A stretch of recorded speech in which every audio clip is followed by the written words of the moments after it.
Kita akan menilai, di sini ada pemirsa yang dari Universitas Indonesia, fakultas apa? Teknik. Teknik. Saya ingin melihat tinggi badan kalian. Boleh yang dua baris ini dulu. Coba berdiri. Aktivitasmu apa aja olahraganya? Main bola aja. Main bola? Kamu aktivitasnya apa, sayang? Olahraga. Futsal. Futsal. Terima kasih, tepuk tangan dulu. Ya, itu sekilas dari saya bahwa tidak rekayasa mereka memberitahukan kepada Anda mengenai beberapa aktivitas. Dan itu dibandingkan dengan tinggi badan sesama teman, bahwa olahraga itu sebenarnya sedikit berpengaruh, tapi pengaruhnya itu di saat kapan. Nah, itu salah satu wacana yang akan kita bahas di segmen tinggi badan, tapi akan banyak wacana lagi. Dan saya sudah ditemani oleh Dr. Melanie dan Denny Sumargo. Ya. Dr. Melanie, Denny Sumargo, tadi sekilas saya tanya kepada teman-teman bahwa dari sisi olahraganya aja, pingpong sama basket sebagai seorang atlet perbedaan signifikan yang berkaitan dengan tinggi badannya apa, Den? Ya, kalau pingpong kan gerakannya tidak melompat ya. Oke. Dia lebih di tanah, tidak melawan gravitasi sih sebenarnya. Jadi standarnya sih main basket tuh lebih merangsang ya. Merangsang badan untuk bisa lebih ketarik ya. Nah, gerakan jumping gitu. Jumping ya. Karena pingpong kan nggak mungkin, kalau jumping main pingpong kan aneh gitu kan. Itu dia ya. Berarti jenis olahraga mempengaruhi tapi kapannya. Nah, masih banyak wacananya. Saya minta Denny membantu saya sebagai asisten hari ini untuk menanya aspirasi dari pemirsa yang di studio, mitos atau fakta wacana kita. Yang pertama nanti akan ditegaskan jawabannya oleh Dr. Melanie. Saya Andre, Dok, mau nanya nih, Dok. Katanya salah satu manfaat dari makanan rebung itu katanya bisa membuat badan menjadi tinggi atau besar gitu. Nah, itu kira-kira mitos atau fakta, Dok?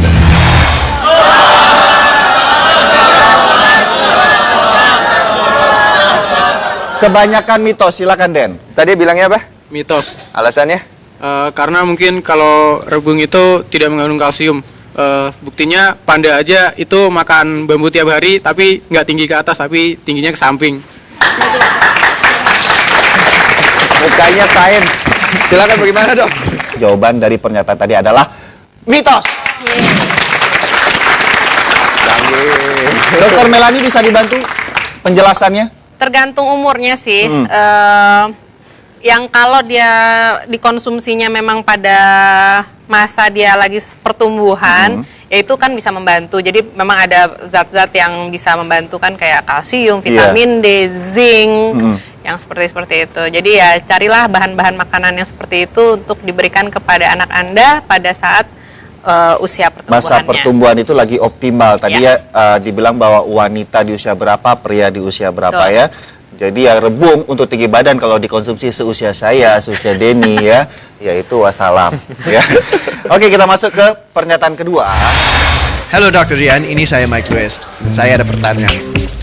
Itu fakta atau mitos? Kalau kita berenang itu bisa nambah tinggi badan.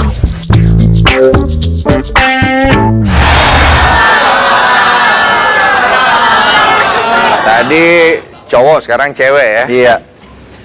Nama siapa? Sarah. Jawabannya? Menurut saya fakta. Alasannya? Karena mungkin dari gerakan berenang sendiri kan seperti meregangkan badan gitu. Jadi mungkin bisa menambah tinggi badan juga. Jawabannya adalah fakta. Ditegaskan, Dok. Kenapa berenang bisa menambah tinggi badan? Jadi dengan gerakan berenang itu terutama gerakan gaya bebas ya, itu kan akan memperpanjang tungkai spine-nya kita gitu. Kesannya seperti menambah tinggi badan, tapi itu sebenarnya membetulkan cara kita berdiri gitu ya. Tapi tadi seperti yang dokter bilang bahwa apabila ini dilakukan di saat memang masa pertumbuhan itu terjadi optimal, itu bisa terbukti ya. Balik lagi, ingat aktivitas apapun, makanan apapun, kalau tidak dilakukan di saat masa goal age-nya itu ya tidak akan maksimal. Betul. Ya, itu. Baik. Ke wacana berikutnya. Nah, ini saya aja sempat percaya nih, Dok. Dan sampai sekarang, apakah Anda setuju semakin cepat usia anak disunat atau dikhitan itu bisa mempercepat tinggi badan seseorang? Mitos atau fakta?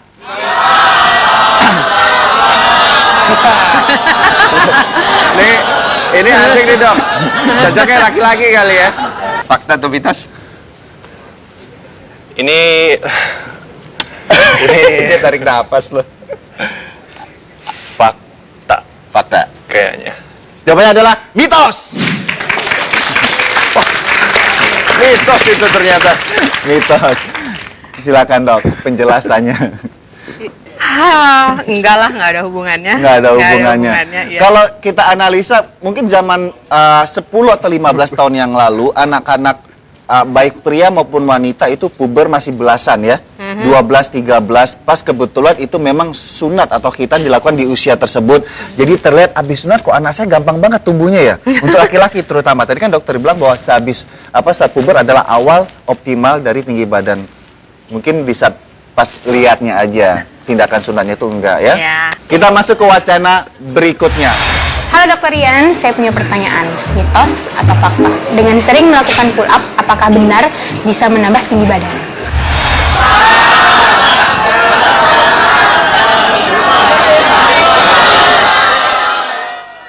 Nah tadi alasannya? Fakta. Alasannya. Alasannya mungkin struktur tulangnya mungkin ketarik kali. Jadi mungkin memperbaiki struktur tulang yang di belakang, tulang belakang. Jadi lebih tegak Lebih gitu tegak maksudnya? ya. Kayak penjelasan dokter tadi. Wih, cie. Bagaimana pendapat dari medis? Jawabannya adalah mitos. Wah. Silakan dokter Melani, kenapa mitos dok?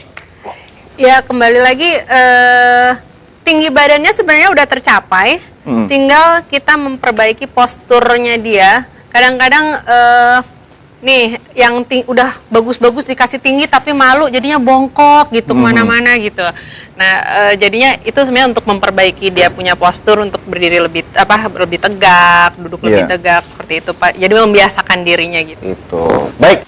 Tapi Den, sebelum saya menutup, kamu kembali dulu ke sini. Tepuk tangan buat Denny. Kembali ke habitat. Terima kasih Dokter Melani atas kehadirannya Dokter Indonesia. Salam buat teman sejawat. Yap. Baik pemirsa, setelah ini ada suatu atraksi seru dari bintang tamu kami selanjutnya, yaitu aktivitas melayang. Jangan kemana, tetap di Dokter Rose.